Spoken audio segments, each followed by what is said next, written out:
ಎಲ್ಲರಿಗೂ ನಮಸ್ಕಾರ. ಇಂದು ನಾವು ನಿಮಗೆ ಮಂತ್ರದ ಸಹಾಯದಿಂದ ಮಾಡುವಂತಹ ವಶೀಕರಣ ತಂತ್ರವನ್ನು ಹೇಳಿಕೊಡುತ್ತಿದ್ದೇವೆ. ಈ ಒಂದು ತಂತ್ರವನ್ನು ನೀವು ಮಾಡುವುದರಿಂದ ನೀವು ಇಷ್ಟಪಟ್ಟ ಸ್ತ್ರೀ ಅಥವಾ ಪುರುಷ ಅಥವಾ ಯಾರನ್ನ ಬೇಕಾದರೂ ಸಹ ನಿಮ್ಮ ಕೈವಶ ಮಾಡಿಕೊಳ್ಳಬಹುದು. ಈ ತಂತ್ರವನ್ನು ಮಾಡುವುದು ಹೇಗೆ ಎಂದು ತಿಳಿದುಕೊಳ್ಳುವ ಮೊದಲು ತಪ್ಪದೆ ನಮ್ಮ ಈ ವಿಡಿಯೋವನ್ನು ಲೈಕ್ ಮಾಡಿ. ಹಾಗೂ ನೀವಿನ್ನೂ ನಮ್ಮ ಚಾನಲನ್ನು ಸಬ್ಸ್ಕ್ರೈಬ್ ಮಾಡಿಲ್ಲ ಅಂದರೆ ಈ ಕೂಡಲೇ ಸಬ್ಸ್ಕ್ರೈಬ್ ಬಟನ್ ಮೇಲೆ ಕ್ಲಿಕ್ ಮಾಡಿ ಮತ್ತು ಪಕ್ಕದಲ್ಲೇ ಬರೋ ಬೆಲ್ ಐಕಾನ್ ಮೇಲೆ ಕೂಡ ಕ್ಲಿಕ್ ಮಾಡಿ. ಹಾಗೂ ನಿಮ್ಮ ಜೀವನದಲ್ಲಿ ಇರುವಂತಹ ಎಲ್ಲ ಸಮಸ್ಯೆಗಳಿಗೂ ಸಹ ಸ್ಕ್ರೀನ್ ಮೇಲೆ ಡಿಸ್ಪ್ಲೇ ಆಗುತ್ತಿರುವ ನಮ್ಮ ಗುರೂಜಿ ಅವರಿಗೆ ಕರೆ ಮಾಡಿ. ಅದು ಯಾವುದೇ ರೀತಿಯ ಸಮಸ್ಯೆಯಾಗಿರಬಹುದು.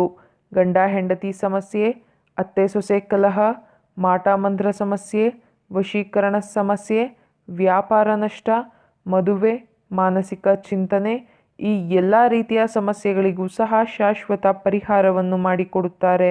ಮೊದಲಿಗೆ ನಾವು ಹೇಳಿಕೊಡುವ ಈ ಒಂದು ಮಂತ್ರವನ್ನು ಪ್ಲೇನ್ ವೈಟ್ ಪೇಪರ್ ಮೇಲೆ ಬರೆದುಕೊಳ್ಳಬೇಕು.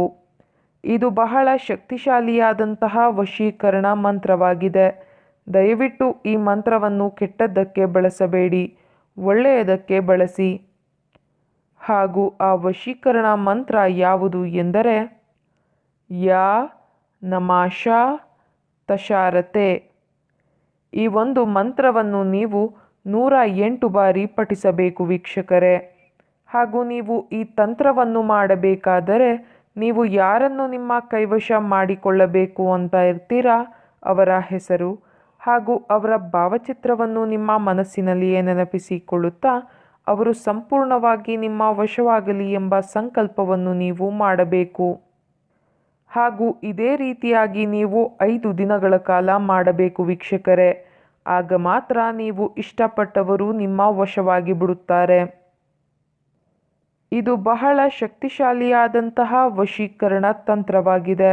ದಯವಿಟ್ಟು ಈ ತಂತ್ರವನ್ನು ಕೆಟ್ಟದ್ದಕ್ಕೆ ಬಳಸಬೇಡಿ, ಒಳ್ಳೆಯದಕ್ಕೆ ಬಳಸಿ.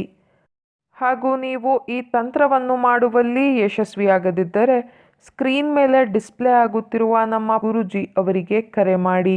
ಹಿಂದೆ ಕರೆ ಮಾಡಿ ನಿಮ್ಮ ಎಲ್ಲ ಕಠಿಣ ಸಮಸ್ಯೆಗಳಿಗೂ ಸಹ ಶಾಶ್ವತ ಪರಿಹಾರವನ್ನು ಕಂಡುಕೊಳ್ಳಿ. ಹಾಗೂ ಈ ವಶೀಕರಣ ತಂತ್ರ ನಿಮಗೆ ಇಷ್ಟ ಆದಲ್ಲಿ ವಿಡಿಯೋವನ್ನು ಲೈಕ್ ಮಾಡಿ, ಶೇರ್ ಮಾಡಿ ಹಾಗೂ ಕಮೆಂಟ್ ಮಾಡಿ. ವಿಡಿಯೋ ನೋಡಿದ ಎಲ್ಲರಿಗೂ ಸಹ ಧನ್ಯವಾದಗಳು.